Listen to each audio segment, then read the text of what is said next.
ku ijambo rifite intego ivuga ngo Imana ntabwo ireba nk'uko abantu bareba. Ndabanza nsoma ijambo, ndabizi ibibazo byawe ni byinshi ubone kumbaza. Riri muri Samweli, igitabo cya mbere cya Samweli, umurongo ibice 16 umurongo wa 7.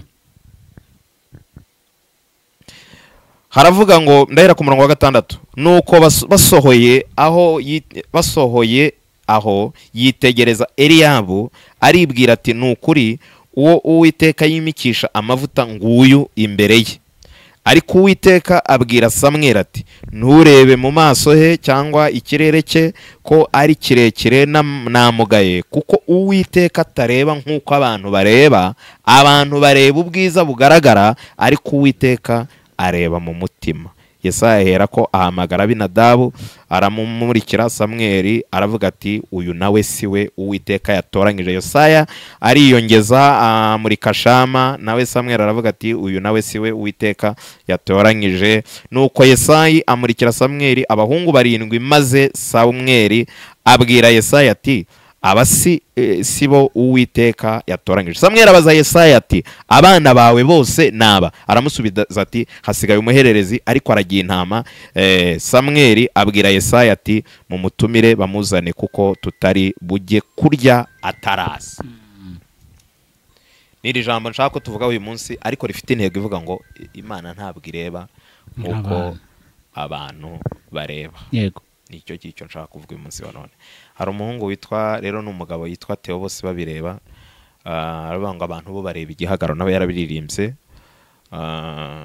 Abantu turashima Imana ko abantu atari bo batanga iby'Imana yagena. sha rwose, yaba ari bo babitanga nta na kimwe tuba dufite. Uzi impamvu Imana yemeye ko ibintu byose bijya mu maboko y'abantu, ariko ntiyemere ko Umwuka Wera ujya mu maboko y'abantu, y'ubwaye akaba ari utanga wenyine? Yari ibizi yuko abantu turi ababingwa, ushobora kuzajya nkuha Suzana Rosaria nka umwima bitewe n'ibyo dupfa, n'ibyo mupfa. ihitamo ko y'ubwaye izajya wihera umuntu wayo ku giti cyayo yitoranyirije. Umuntu yaguha ibirayi, yaguha ibindi, ariko nta muntu ufite ubushobozi bwo kuguha Umwuka Wera cyangwa kuwukwima. Ikiganiro turimo ni biracyashoboka.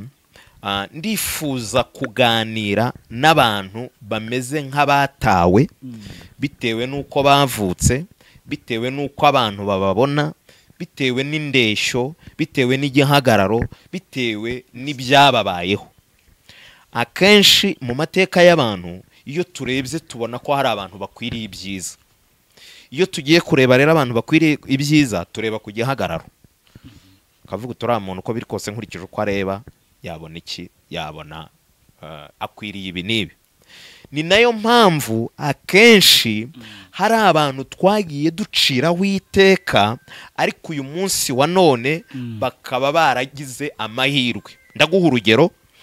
Iyo urebye hanze ahangaha hari imfubyi zize zitagira shinga na rugero cyane rwose, ariko kuko Imana itareba nk'abantu ikavuga ngo ndi Uwiteka demonstra foma, nubwo uri imfubyi uziga, nubwo utagira shinge na rugero, uko bizagenda kose bizagenda gutya na gutya, kandi ukora ubukwe nubwo utagira imiryango. Niyo mpamvu kubera ko Imana itareba uko abantu bareba, imfubyi ziriga, imfubyi zikora ubukwe. Umugore apfusha umugabo bakavuga ngo ibye birarangiye, ariko kuko Imana itareba uko abantu bareba, Imana igashyigikira umupfakazi akambara bubu, akambara baze, akambara superi, ufite umugabo akambara musazi. Yego. bibaho. Hari uwaririmbye aravuga ngo Imana ishyigikiye agira ijambo. Uzaze nkwereka abantu batawe bitwa za mayibobo, uyu munsi wa none Imana yagiye iha agaciro. Uzaze nkwereka abantu bagiye batabwa babaziza yuko ngo babyariye iwabo bakajya kubaroha, bimwe byajyaga bibaho by'umuco wa Kinyarwanda wa kera, ariko Imana ikagira gute, ikabibuka, ikagenda ibatera iteka, ikabaha agaciro uyu munsi wa none bakaba icyo bagomba kuba cyo. Ntabwo rero Imana ireba uko abantu bareba, ntabwo Imana ivuga nk'uko abantu bavuga. Kandi icyo nkundira Imana, ntabwo Imana ijya kuvugana na runaka ngo ubwo ngiye kuvugana n'uriya muntu akaba ari indushyi, abafite uruhare mu burushyi bwe baragira ngo iki.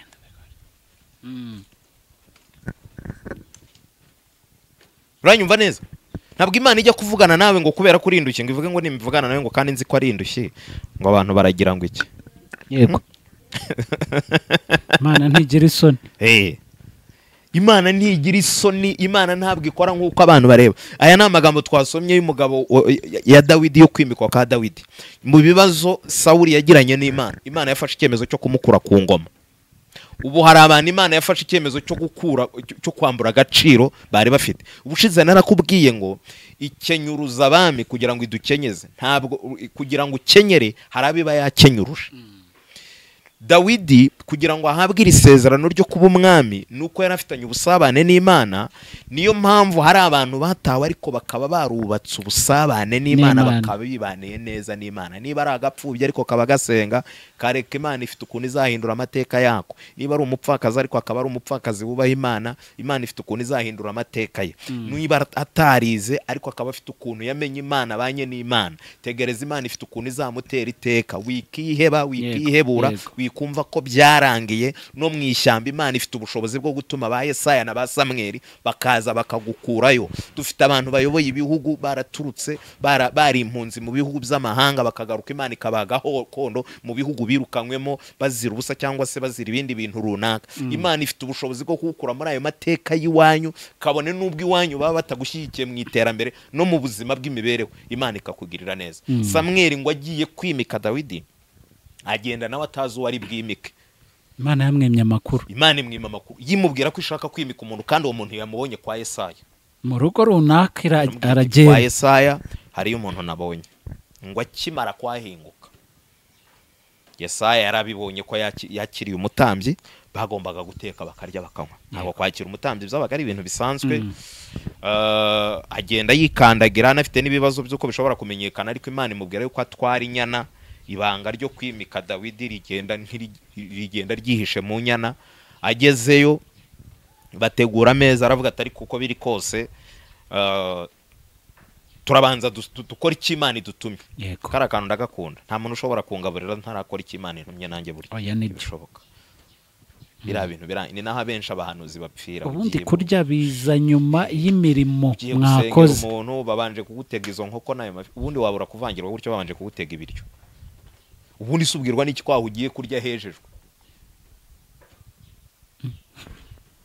Kawa mugani wigeze kutubwira ubushize uti Imana yaravuze ati ndabyejejwe ni mu birye. Kandi babisengesho suku misengesho. Ni biracyashoboka 7, ntago bishoboka 1, bishoboka 2, bishoboka 3, bishoboka n'incuro zirenze nyinshi cyane, ariko 7 ni umwuzuro w'Imana, niko ntekereza. Yego, umubare ushyitse. Ni byiza cyane. Amazina ni Jerry, ngarukanya na Prophet Innocent. Nyuma y'ubuhanuzi n'abahanuzi turangeye turagarutse. Yego, turagarutse. Yesu ashimwe. Reka nsuhuza abadukurikiye bose nkuko babibashishikarije bakore sub. Abantu nabonye batinya banga amacano ya gospel, bikundira amacano kabaye amatiku, kandi impano yo gukora amatiku Imana ikomeje kuyinyima. Kandi dukeneye ko mutuzamura kugira ngo tugere ku rwego mpuzamahanga, mudufashe ivuga butumwa. Niba udashobora gutanga amafaranga, ariko izo data ufite zadufasha umurimo w'Imana, ugasharinga ibiganiro dukora, ukabwira abantu babiri, ukabwira ngo biracyashoboka nubwo bimeze gutyo. Ntibishoboka rimwe, bishoboka inshuro zirenze zo twabara. Yego, ni byiza cyane. Reka dusenga n'ubundi ko ari wo muco wacu. Se Imana data wa twese ishobora byose, se umwami wacu Yesu Kristo, turayinginze kandi turayihendahenze ngo tuyigirireho umugisha muri iki kiganiro, ari twe tugiye kukivuga ndetse n'abazagikurikira. Twese duhabwe umugisha kandi kitugirire umumaro mu izina rya Yesu. Amen. Amen. Urakoze cyane Prophet. Njya nibaza ibintu byinshi, ariko ejo bundi wenda siyo topic, ariko nabonye aka video. Yego. Mbona umuntu ya poroporeje undi kuri video call. Yamupropoje. Umuhungu apropose umukobwa kuri video call. Kankakwereka. Akosha mugira udushya. Kankakwereka. Akoye ni breaking news. Oya. Ntabwo ari breaking kuko bimaze iki. Nge nibwo nkibyumva kuri nge ni breaking. Cyane na breaking kuri video call. Aramupropoza kweri. Ati will you marry me? Akose ibi noneho bisigaye bibaho. Kanze gashake ndi bukabona, ariko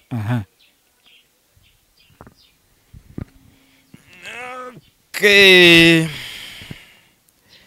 Wa umusore utazwi yarongoreye umukobwa ufite ibyo misembireka de kuri video amaye nkawe uri kubireba hari agakorasi bajya baririmba ngo birabaye birabaye we birabaye amagambo ashize ivuga we birabaye sha birasekeje kweri ariko se uyu muntu ko mbona wagira ngo ndamuzi ariko ntacyo Imana izabashyigikire buriya buri muntu wese ibyo bigiraho bica wabona uyu nguyu igisubizo cye kigomba guca ahangaha ariko Imana ifite uko buriya yabigenza ahari sinzi Imana ibashyigikire nta kindi nabifuriza abo bantu Imana ibashyigikire kari agaciyemo nyine yego niyakure ngo nabyo birashoboka ariko bingiye simbishyigikiye amana nataza umugani w'abana ntago byoroshye pe ntekereza ko yari kuzamutegereza akazaza igihe icyo ari cyo cyose yayimwambika ariko ahibereye kuko n'ubundi n'ubukwe none se ubukwe bazabukorera kuri video call nabwo yaza akabikorera uzi ko yaza akamupropoza mu gitondo ubukwe bukaba we yamupropoza mu gitondo saa 2 muri nkaho ugiye muri niba ture saa 3 bagafata irembo saa 4 bagasaba bagakwa saa 6 bakajya mu rusengero tukabasezeranya saa 8 tukajya muri bindi ariko ikindi n'ubundi nzashaka abantu bansobanurire neza kubera iki dukora ubukwe inshuro eshatu hari ubwo nibi hari mu murenge aho nta kibazo mfitanye naho yego hari dote aho nta kibazo mfitanye naho mu rusengero aho niho mfitanye ikibazo naho tukagaruka no mu kintu bita reception ibyo niho mfitanye ibibazo none se aho ufite ikibazo ngira ufite ikibazo numve ko ari cyo mpaza ngira mu rusengero ubundi mu rusengero ni iki kiba kitujyanye guhabwa umugisha w'iki umugisha w'abakuru w'ababyeyi se batanze umwana bibyariye n'ubuhe hejuru y'ababyeyi ariko hari abatambye kuki se birinda kujya hejuru kandi n'uhari nyine ahari nzabikora yego ariko nzabikora ntumva impamvu nzabikora nyine ubwo uzabikora utazi ibyo ukoze dore ubukwe nemera mu murenge ni sawa amategeko akamenya uburyo mubanyemo mukabana hagati yanyu mukurikije amategeko n'amabwiriza y'igihugu aho ni sawa buriza igisobanuro cy'umurenge uzi icyo ngiye mbisobanuraho oya no kugira ngo mujye mwirangamo imerere oya dore igisobanuro cy'umurenge ni ukuvuga ngo ibyo tubanamo sinkwizeye nawe ntunyizeye nibyo ntabwo nkwemerera ni ukuvuga ngo buri gihugu kigira amategeko nyine ayo mategeko ni ukugira ngo babamenye n'uburyo mwagirana ibibazo bakamenya ngo barabikemura yego aho ni sawa none se niba unyizera nta bibazo tuzagirana uranjyana amategeko kugira gutubura oya igihugu kiba kigomba kumenya none se ubundi amategeko yashyiriyeho bande na Bibiliya bivuga ngo amategeko yashyiriyeho ibigande ni ibigande sawa ni ukuvuga rero ngo dore ubukwe nemera dote wakunze umuntu nawe aragukunda umweretse iwanyu nawe akweretse iwabo urabibabwiye bagutegetse ibyo usabwa kugira ngo baguhe umukobwa wabo urabikoze baramuguhaye ikindi ni iki ndajya kongeraho wa munyamarigondi kubera iki buretse umunyamarigondi winjyanaho nemera ngo nawe unshyiraho ntemera umurenge ndawemera ni amategeko tuba tugiye kugira ariko iriya ni kontara tugiye gukorana yerekana ko ntakwizeye kugira ngo ejo nidushwana ya mategeko nzayiyambaze bagira icyo bampa ntabwo ari cyo bivuze nicyo bivuze none se biravuga iki kintu neka nkubwire ni iki gituma njya kugura ubutaka nawe nkiyambaza noteri tukandikirana ni ukugira ngo biramutse bihindutse n'ibindi rero nibyo biriya nabyo biri notifiye nibyo kwantuza mu mategeko kandi amategeko ashyirirwaho abantu bateganya ko batazashobora kuyubahiriza rega byaragaragaye ko nyine bishobora kuzamo ibibazo byibuze ubwo utangiye kunyumva none wivuga ngo byaragaye ko bishobora kuzamo ibibazo uri kubishyiramo inyito mbi nyine ikibazo mwanga abantu bababwira ukuri none se reka nkubwire ubundi udakoze amakosa leta wahurira he nayo uzi impamvu leta iguhiga ireberera abaturage bayo kugira ngo he kugira uhutaza undi ugirana ibibazo na mugenzi we, ikajyamo hagati y'abafitanye ibibazo ikabikemura mu mahoro. ubwo se nicyo leta imaze, ikimaze ifite ibintu byinshi maze twavugaga ariko kuri icyo ngicyo ntabwo leta nyine itubuza kugirana amakimbirane yifashishije amategeko, ariko ikibereyeho ni ukugira ngo wowe wateje amakimbirane urubanza nirugutsinda amategeko aguha. aho turakujyana. twiyambaza rero leta kubera ko wowe sinkwizeye nanjye ntunyizeye. leta rero yeretswe yuko abantu tutizerana, niba birega abantu muri babi, ahubwo utangiye kubishyira muri babi, ururimi ndarwumva. leta yamenye yuko ibintu nge mvugana nawe duseka hano kuri kamera hazamo ibindi bintu nyuma, imaze kubyerekwa, nabo ndabemera n'abakozi b'Imana kandi bakomeye, imaze kubyerekwa, imaze kubibona, iravuga iti ko biri kose Jerry na Prophet Innocent inshingiye ku kuntu umubano wabo ushobora kuzagira ibibazo, reka mbakire itegeko rizabahonda. iyo rero twagiye mu murenge, ntago ari ukuguhonda, ni ukukugenga. nibyo sawa, uri kubikirisitora ni ukungenga, kumpana mu gihe wakoresheje reka. yego nyine rero icyo tujya gukora mu murenge hariya ni kontara. sheri ndagukunda ariko tugomba kugira n'agakontara kari notifiye, wantenguha kakaguhana nkakugarurayo. ntabwo kujya mbere y'amategeko ari ikimenyetso cy'urukundo, ni ikimenyetso cyo kutizerana, cyo guteganya kutazizerana. ngaho nyijyanira mu rusengero, ho ni ikimenyetso cy'iki. mu rusengero rero mbere yuko bagira ikindi kintu bakora, ubanza umbwira ibintu ijambo rya mbere bavuga, ubone kugira ibindi wongeraho. ibyo bavuga byikize mu rusengero tugiye gusezerana mu rusengero naho icyo bakubaza babanza kukubaza niba mwarabyumvikanyeho n'imiryango. urakoze cyane, ako kantu bagasura inyehe hasi. mu rusengero dore ikintu bakora mu rusengero, ntago barema umushinga, ahubwo batubwira ko bahaye umugisha umushinga we watangiye. ntago mu rusengero bajya batwikira cyangwa se baha umugisha umushinga tutabazaniye. ku buryo nasimbuka se nkafata umukobwa tukajya mu rusengero tutaciye ku muryango. mutaciye ku miryango babasezeranye, ariko mutaciye ku babasezeranye. none se wagira ngo abantu bose babane imiryango bishaka imiryango yabo niko babyumvikanye, ko mwagiye mureka kubeshya. Ntigoze byose uvuga ni ibiki? numva ari amarigonde zakuzanira ingo hano umukwe adashobora kugera kwa sebukwe cyangwa umukazana adashobora kugera kwa nyirabukwe. nzakwereka ingo zisenywa na ba nyirabukwe na ba sebukwe na bande yandi, akubyo mpamuvuga ni ibiki?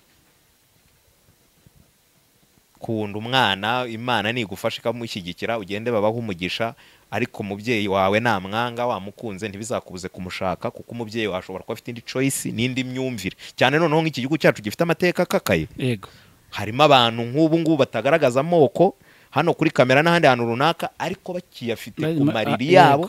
Nayo mpamvu ejo bundi nabonye muri social media hari umwana utujuje imyaka wafatiwe ku ishuri bamurega kugira ingengabitekerezo ya jenoside. uwo mwana ngiye icyo mpita mbona ko yabyigiye ku mashyiga y'iwabo. yego yarabitojwe. mu banyarwanda haracyarimo utuntu twinshi. leta amahirwe tugira nuko Imana ifite ikuntu igenda yimurikirana ikamurikamo itorosho utwo twose ikagenda idutoragura idukuraho, ariko ibyo bintu byose ibyo birahari. ubu reka nkubaze, nukundana n'umukobwa ukamushima, ababyeyi bawe bakamwanga, ntabwo uzamushaka? ntawe ufite uburenganzira bwo kumwanga cyangwa kumukunda, ni njyewe wa mbere. bo nibakubwira ko batamushaka, namukunze nta cyambuza. nuko rero niyo mpamvu rero ushobora gukunda umuntu ukajya kwa pasiteri bakagusezeranya. icyo pasiteri cyakora kubaza no guca mu mategeko, kuko pasiteri nawe yarabimenye yuko uramugisha mu guca amazi, mukenera ko mugira gute, mugomba guca mu mategeko mugasinya iriya kontara. kandi ubwo wanjyanye mu bindi karako ngako twigire muri topic y'uyu munsi. topic y'uyu munsi Yesu aguha umugisha.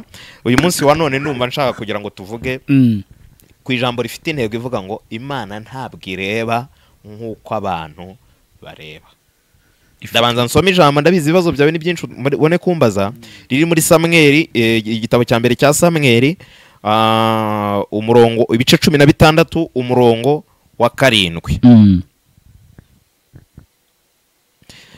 haravuga ngo ndahera ku murongo wa 6 nuko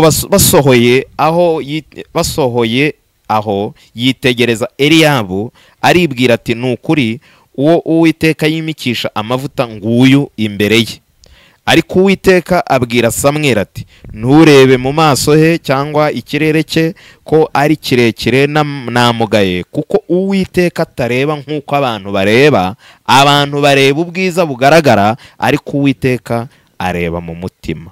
Yesaya ahera ko ahamagara Abinadabu aramumurikira Samweli aravuga ati uyu nawe siwe Uwiteka yatoranyije. Yesaya ariyongeza amurika Shama, nawe Samweli aravuga ati uyu nawe siwe Uwiteka yatoranyije. Nuko Yesaya amurikira Samweli abahungu 7, maze Samweli abwira Yesaya ati aba sibo Uwiteka yatoranyije. Samweli abaza Yesaya ati abana bawe bose naba? Aramusubiza ati hasigaye umuhererezi ariko aragiye intama.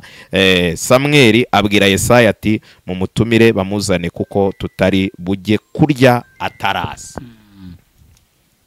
Niri jambo nshaka ko tuvuga uyu munsi ariko rifite intego ivuga ngo Imana ntabwo ireba nkuko abantu bareba. Yego, nicyo cyo nshaka kuvuga uyu munsi wa none. Hari umuhungu witwa rero n'umugabo yitwa Theo bose babireba, aravuga ngo abantu bo bareba igihagararo, nawe yarabiririmbye. Abantu turashima Imana ko abantu atari bo batanga iby'Imana yagena. sha rwose yaba ari bo babitanga nta na kimwe tuba dufite. Uzi impamvu Imana yemeye ko ibintu byose bijya mu maboko y'abantu ariko ntiyemere ko umwuka wera ujya mu maboko y'abantu y'ubwaye akaba ari utanga wenyine? Yari ibizi yuko abantu turi ababingwa, ushobora kuzajya nkuha Suzana Rosalia nka umwima bitewe n'ibyo dupfa, n'ibyo mupfa, ihitamo ko y'ubwaye izajya wihera umuntu wayo ku giti cyayo yitoranyirije. Umuntu yaguha ibirayi yaguha ibindi ariko nta muntu ufite ubushobozi bwo kuguha umwuka wera cyangwa kuwukwima. Ikiganiro turimo ni biracyashoboka.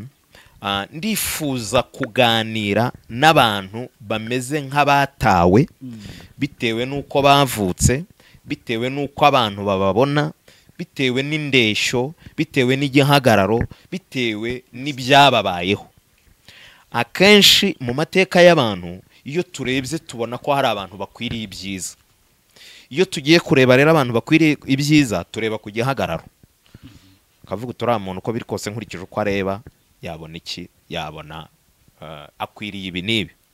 Ni nayo mpamvu akenshi hari abantu twagiye duciraho iteka ariko uyu munsi wa none bakaba baragize amahirwe. Ndaguha urugero, iyo urebye hanze aha ngaha hari imfubyi zize zitagira shinga na rugero cyane rwose, ariko kuko Imana itareba nk'abantu ikavuga ngo ndi Uwiteka demonstra foma, nubwo uri imfubyi uziga, nubwo utagira shinge na rugero, uko bizagenda kose bizagenda gutya na gutya, kandi bikora ubukwe nubwo utagira imiryango. Niyo mpamvu kubera ko Imana itareba uko abantu bareba, imfubyi ziriga, imfubyi zikora ubukwe. Umugore apfusha umugabo bakavuga ngo ibye birarangiye, ariko kuko Imana itareba uko abantu bareba, Imana igashyigikira umupfakazi akambara bubu, akambara baze, akambara superi, ufite umugabo akambara musazi. Yego. bibaho. Hari uwaririmbye aravuga ngo Imana ishyigikiye agira ijambo. Uzaze nkwereka abantu batawe bitwa za mayibobo, uyu munsi wa none Imana yagiye iha agaciro. Uzaze nkwereka abantu bagiye batabwa babaziza yuko ngo babyariye iwabo bakajya kubaroha, bimwe byajyaga bibaho by'umuco wa Kinyarwanda wa kera, ariko Imana ikagira gute, ikabibuka, ikagenda ibatera iteka, ikabaha agaciro uyu munsi wa none bakaba icyo bagomba kuba cyo. Ntabwo rero Imana ireba uko abantu bareba, ntabwo Imana ivuga nk'uko abantu bavuga. Kandi icyo nkundira Imana, ntabwo Imana ijya kuvugana na runaka ngo ubwo ngiye kuvugana n'uriya muntu akaba ari indushyi, abafite uruhare mu burushyi bwe baragira ngo iki.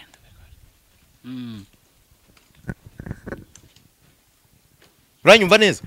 Ntabwo Imana ijya kuvugana nawe ngo kubera ko uri indushyi ngo ivuge ngo nimvugana nawe ngo kandi nzi ko ari indushyi ngo abantu baragira ngo iki. Yego. Imana ntigira isoni. Imana ntigira isoni, Imana ntabwo ikora nk'uko abantu bareba. Aya ni amagambo twasomye y'umugabo ya Dawidi, yo kwimikwa kwa Dawidi. Mu bibazo Sawuli yagiranye n'Imana, Imana yafashe icyemezo cyo kumukura ku ngoma. Ubu hari abantu Imana yafashe icyemezo cyo kwambura agaciro bari bafite. Ubushize narakubwiye ngo ikenyuruza abami kugira ngo idukenyeze, ntabwo kugira ngo ukenyere hari abiba yakenyuruje. Dawidi kugira ngo ahabwe iri sezerano ryo kuba umwami nuko yarafitanye ubusabane n'Imana. Niyo mpamvu hari abantu batawe ariko bakaba barubatse ubusabane n'Imana, bakaba bibaniye neza n'Imana. Niba ari agapfubye ariko kaba gasenga, kareka Imana ifite ukuntu izahindura amateka yako. Niba ari umupfakazi ariko akaba ari umupfakazi wubaha Imana, Imana ifite ukuntu izahindura amateka ye. Niba atarize ariko akaba afite ukuntu yamenye Imana, banye n'Imana, tegereza Imana ifite ukuntu izamutera iteka. Wikiheba, wikihebura, kumva ko byarangiye. No mu ishyamba Imana ifite ubushobozi bwo gutuma ba Yesaya na ba Samweli bakaza bakagukurayo. Dufite abantu bayoboye ibihugu baraturutse, bari impunzi mu bihugu by'amahanga, bakagaruka Imana ikabagaho kondo mu bihugu birukanywemo bazira ubusa cyangwa se bazira ibindi bintu runaka. Imana ifite ubushobozi bwo kugukura muri ayo mateka y'iwanyu, kabone n'ubwo iwanyu baba batagushyigikiye mu iterambere no mu buzima bw'imibereho, Imana ikakugirira neza. Samweli ngo agiye kwimika Dawidi, agenda nawe atazi uwo ari bwimike. Imana yamwemye amakuru. Imana imwima amakuru, yimubwira ko ishaka kwimika umuntu, kandi uwo muntu yamubonye kwa Yesaya mu rugo runaka. Aragenda kwa Yesaya, hariyo umuntu nabonye ngo akimara kwahinguka. Yesaya yarabibonye ko yakiriye umutambyi, bagombaga guteka bakarya bakanywa. Ntabwo kwakira umutambyi byabaga ari ibintu bisanzwe. Agenda yikandagira, anafite n'ibibazo by'uko bishobora kumenyekana, ariko Imana imubwira yuko atwara inyana. Ibanga ryo kwimika Dawidi rigenda ryihishe mu nyana. Agezeyo bategura ameza, aravuga ati ariko uko biri kose turabanza dukora icyo Imana idutumye. Kari akantu ndagakunda, nta muntu ushobora kungaburira ntarakora icyo Imana intumye nanjye burya bishoboka. Biriya bintu ni naho abenshi abahanuzi bapfira. Ubundi kurya biza nyuma y'imirimo mwakoze. Umuntu babanje kugutega izo nkoko nayo mafi, ubundi wabura kuvangirwa gutyo babanje kugutega ibiryo. Ubundi subwirwa n'iki kwaho ugiye kurya hejejwe. Kawa mugani wigeze kutubwira ubushize uti Imana yaravuze ati ndabyejeje ni mu birye. Kandi bazisengesho, sukuma isengesho. Yego. Niba ugeze mu kazi aribwo bwa mbere, sukuma isengesho, ibi rero ubifate. Iguha amakuru y'ikirere. Umenye amakuru, umenye network uri gukoreramo iyo ari. Umenye aho urahari. Yego. Hanyuma Samweli ngo ahageze asanga bategwa ameza, aravuga ati ariko ndabanza nkora umuhango w'iyantumye. Zana abahungu bawe nkwimikira umwami. Warabanza ngo azana umuhungu muremure w'igihagararo, ngo afata amavuta agiye kuyamucuncumuraho. Ijuru riravuga ati no. Ntabwo ari uwo nguwo. Samweli ati data wa twese uri mu ijuru, uyu musore ni muremure, afite ubumenyi buhambaye. Imana iramubwira ngo ntabwo ndeba uko abantu bareba. Iramubwira ngo abantu bareba igihagararo, bakareba n'isura z'inyuma. Ntabwo bisobanuye ko Imana yanga abantu bafite udusura twiza. Bamwe tubona, hari abantu ubona ukavuga turamana afite agasura keza. Ntabwo ari cyo bisobanuye, ahubwo bisobanuye ko icyambere Imana ireba ni indani m'imbere, ibitagaragara. Niyo mpamvu hari abantu tugendana, waramushimye umubona ko ari mwiza, wajya gusenga Imana ikakubwira iti ni dayimoni mubana, uriya muntu mubana ni mubi.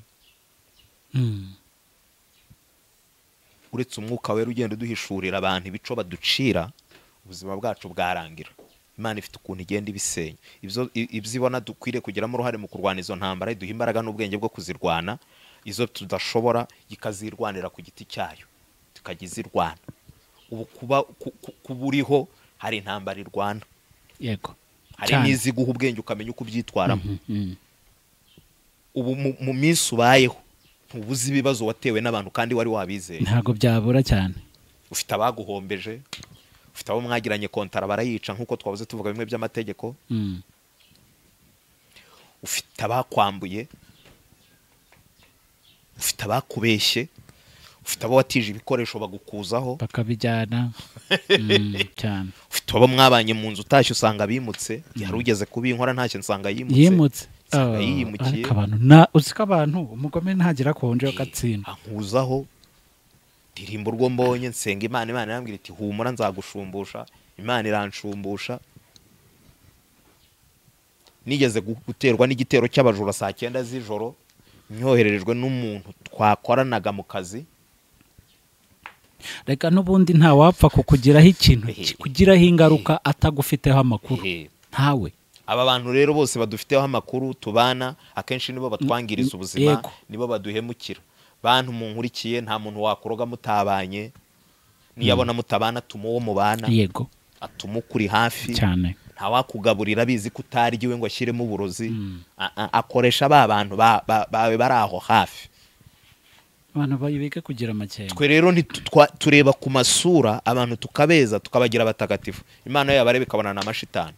Samweli agiye kwimika yimika ashingiye ku isura, Imana iramubwira ngo ntabwo ndeba uko abantu bareba. Ngo Yesaya azana abahungu be bose barindwi arabamumurikira. Bose ngo Imana irabagaye.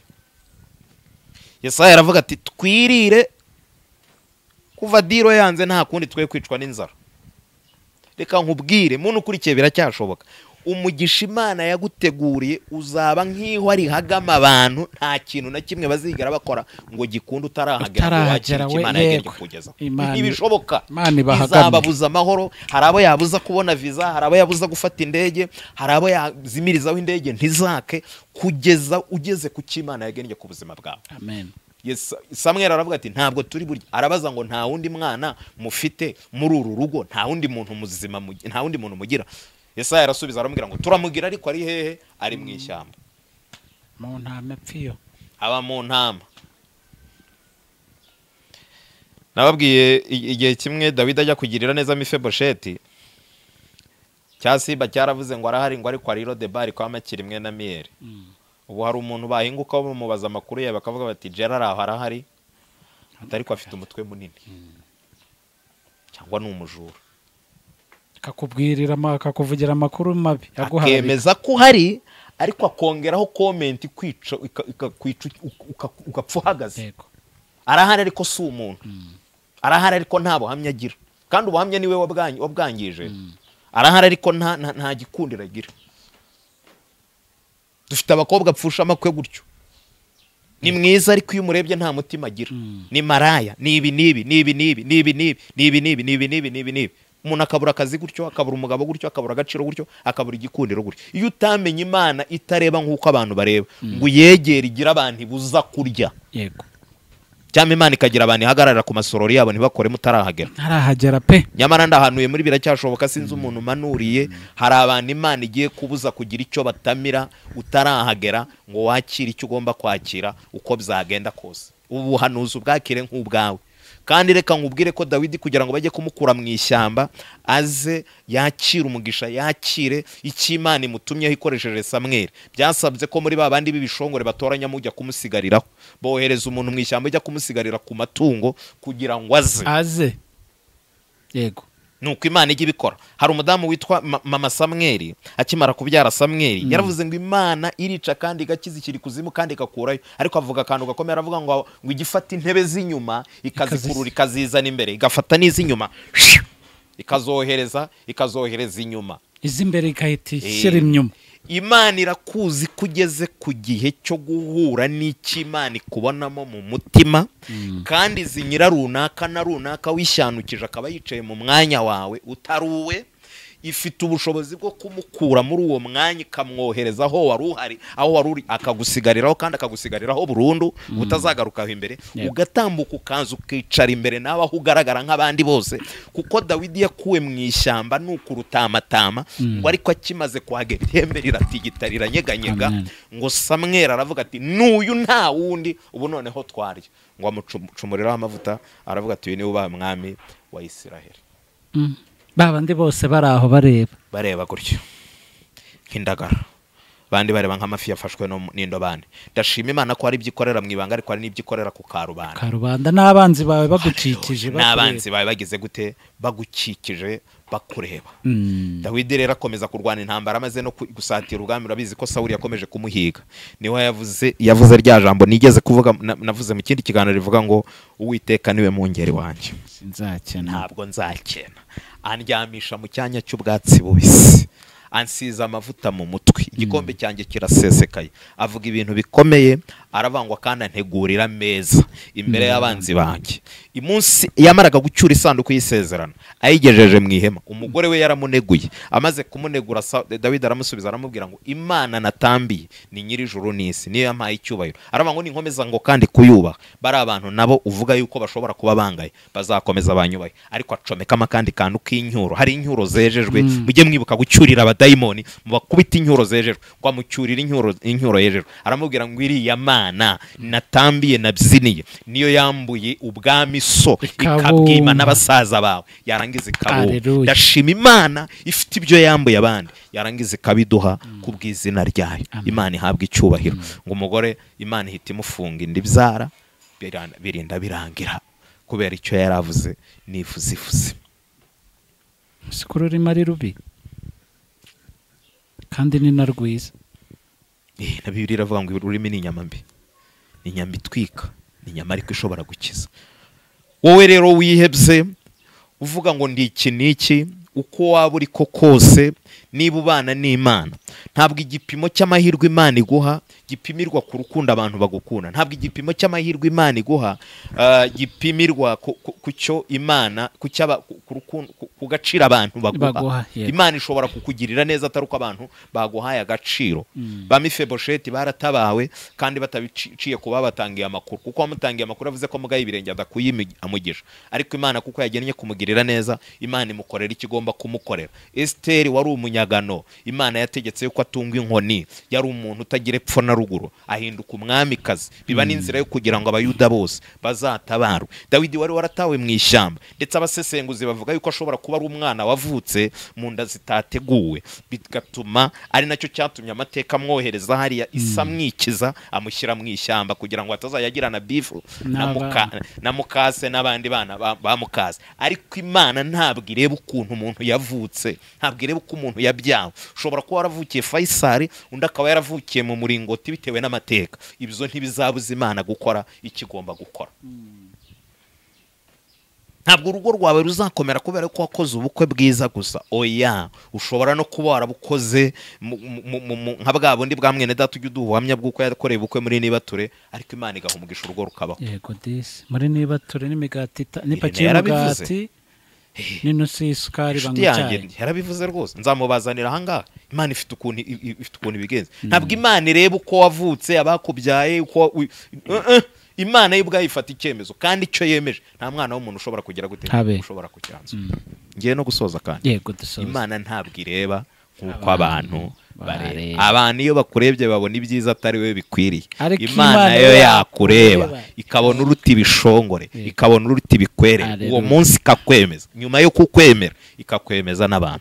Mana Data wa twese uri mu ijuru, umugisha umuntu wese umurengere kandi umuhe kwizera yuko nibyo bigishoboka, nubwo abona nta epfo nta na ruguru nta n'ishingiro. Umugirire neza, byose bisabye n'ize izina rya Yesu Kristo wa Nazareti, amen. Imana ibahe umugisha. Prophet Innocent, nimero ni yayindi 0782741799. Ukomeze kubana natwe, uzamenya byinshi birusheho kandi bishobora gufasha umutima wawe. Bye.